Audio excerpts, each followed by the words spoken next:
Olá, meu nome é Margarete Volpato, eu sou pesquisadora da EPAMIG e nós estamos aqui hoje no evento Dia de Campo Café com Leite 2021 no campo experimental da EPAMIG de Três Pontas. Aqui nesse campo experimental são desenvolvidas várias pesquisas na área de cafeicultura. Uma delas é o monitoramento das áreas cafeeiras utilizando satélite, drones e agricultura de precisão. Esse monitoramento tem o objetivo de relacionar os índices espectrais, índices de vegetação espectral, com as condições hídricas do cafeeiro. Hoje nós vamos falar aqui sobre o uso de drones para o monitoramento das condições hídricas do cafeeiro.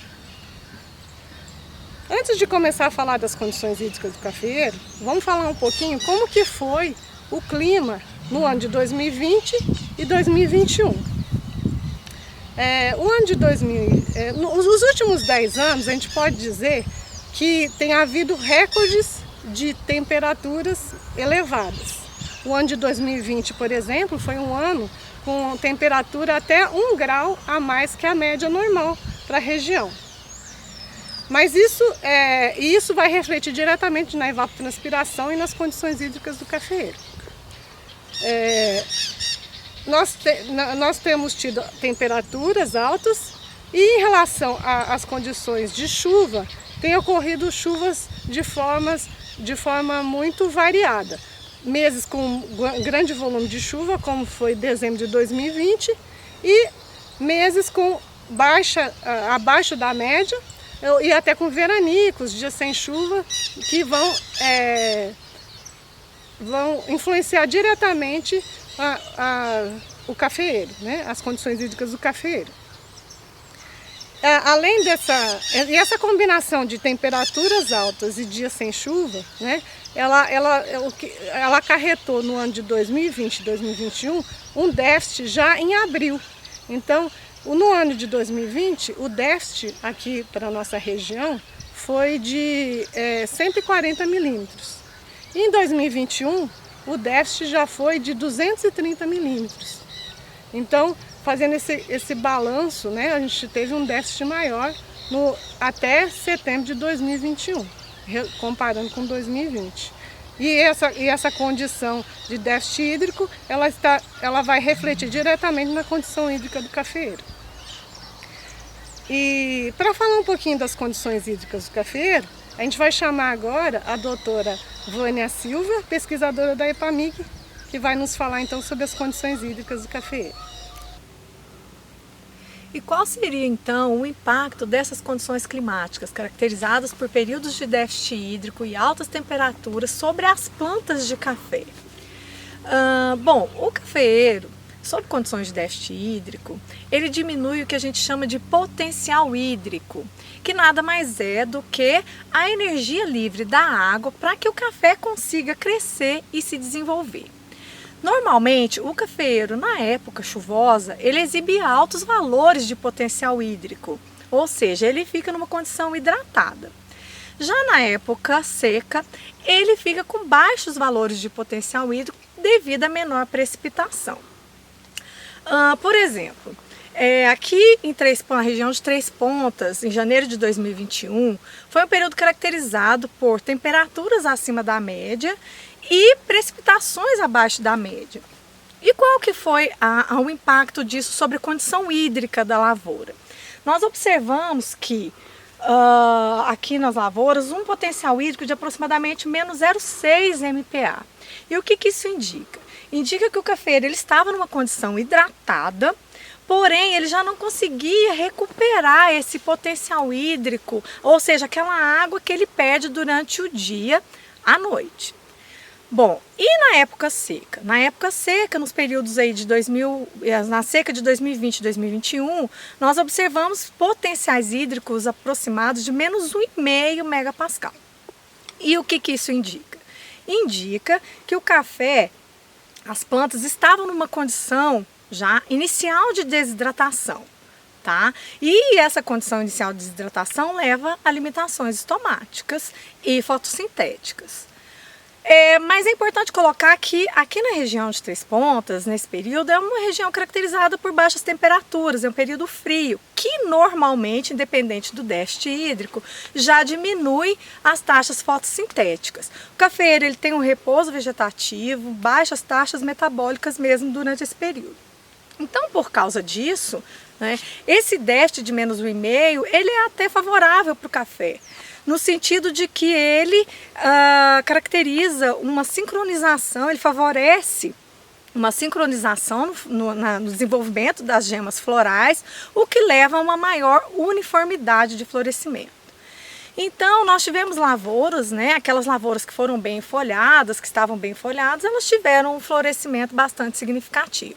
É claro que o pegamento dessa florada vai depender das condições climáticas daqui para frente e também do manejo que o produtor adotar na sua lavoura, manejo fitossanitário e nutricional. É importante colocar também que naquelas lavouras que apresentaram um menor vigor vegetativo, nós observamos um menor crescimento, né, dos ramos e também uma ausência de flores nos nós, naqueles nós que ocorreu o florescimento. Mas esses cenários, né, são bastante variáveis dentro da propriedade, dentro das lavouras cafeeiras aqui na região. E por causa disso, nós temos a necessidade de fazer um monitoramento em larga escala. Essa metodologia que nós usamos para medir potencial hídrico, embora ela seja bem precisa, ela não é factível em larga escala. Então a gente está desenvolvendo esse projeto com o objetivo de associar essa variável, potencial hídrico, as variáveis de índices espectrais medidas pelo drone. E essas avaliações agora o nosso colega Marley vai falar aqui um pouco para vocês. Os campos cultivados podem ser uniformes ou apresentar variabilidade relacionada ao solo, ao microclima, por doenças, pragas, falta de irrigação, plantas daninhas e etc. Se essas variações puderem ser medidas e registradas, poderiam ser usadas, por exemplo, para mitigação no momento, na quantidade e no local certo. Assim, as variabilidades ocorridas na lavoura, provocada por diferentes agentes biológicos ou físicos, podem não ser perceptíveis em toda a sua extensão quando se faz o diagnóstico por caminhamento terrestre. Nesse sentido, técnicas de sensoriamento remoto, com base em imagens da lavoura tomadas por plataformas aéreas, podem construir mecanismos que identifiquem as áreas de estresse de forma rápida e com exatidão, visto a possibilidade de mover-se livremente no espaço, aumentando assim a flexibilidade enquanto diminui os custos, e tem a capacidade de manobra através de ambientes complexos. Nesse sentido, o uso de aeronaves remotamente pilotadas, RPA, também conhecidas como drone e vante, pode executar tarefas complexas sem supervisão humana contínua, dada a sua capacidade de executações difíceis ou dispendiosas, comparado aos veículos aéreos tripulados, com a vantagem de menor custo, a portabilidade e facilidade de lançamento e pouso, e voar a altitudes menores que aviões normais, o que permite realizar um mapeamento mais detalhado e ainda embarcar sensores com capacidade de visualizar uma área com frequência espectral que vai além da possibilidade do olho humano. Os sensores remotos na forma de câmera multiespectral, embarcada em RPAs, podem ser compostas de diferentes faixas espectrais, como o azul, o verde, o vermelho, borda vermelho e infravermelho. Essas bandas podem ser utilizadas individualmente ou em modelos matemáticos, chamados de índices de vegetação, para quantificar os níveis de severidade de danos presentes na lavoura. Essas faixas podem informar sobre a condição fisiológica da planta em função da absorção da energia solar para a formação de pigmentos fotossintetizantes, clorofila, por exemplo, e da estrutura interna do tecido foliar. Essas faixas espectrais podem ser combinadas na forma de modelos matemáticos chamados de índices de vegetação para realçar alguma característica específica da lavoura.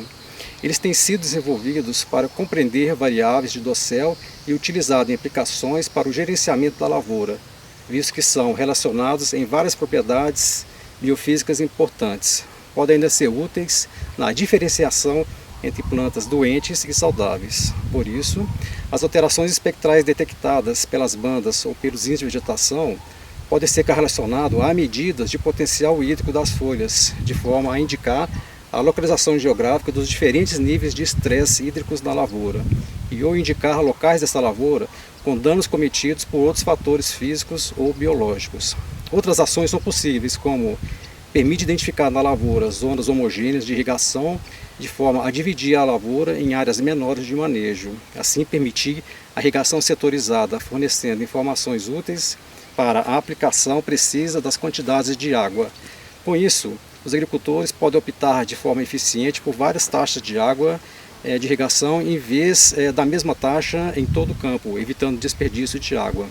Permite também a previsão de rendimento em função da análise da fisiologia da planta, da programação de irrigação e da gestão da água, e também da análise do solo, usando imagens de alta resolução de drones. Melhores mapas de evapotranspiração podem ser estabelecidos utilizando sensores na faixa espectral do vermelho e infravermelho, juntamente com sensores de temperatura e informações de estações meteorológicas local.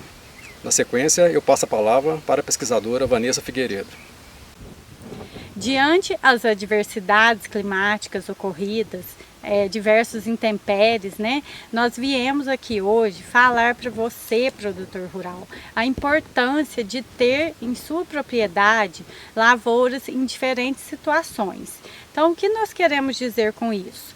Então, você ter lavouras podadas, lavouras novas, lavouras em formação e, quem sabe, também renovação de áreas. Quando falamos em lavouras podadas, estamos falando de todo ano você podar uma porcentagem de suas lavouras. Então, isso te levará a todo ano você ter lavouras com cargas altas. Mas claro que em conversa com o seu técnico ou engenheiro agrônomo, que irá te auxiliar nessa tomada de decisões, podando lavouras que realmente necessitem desta intervenção.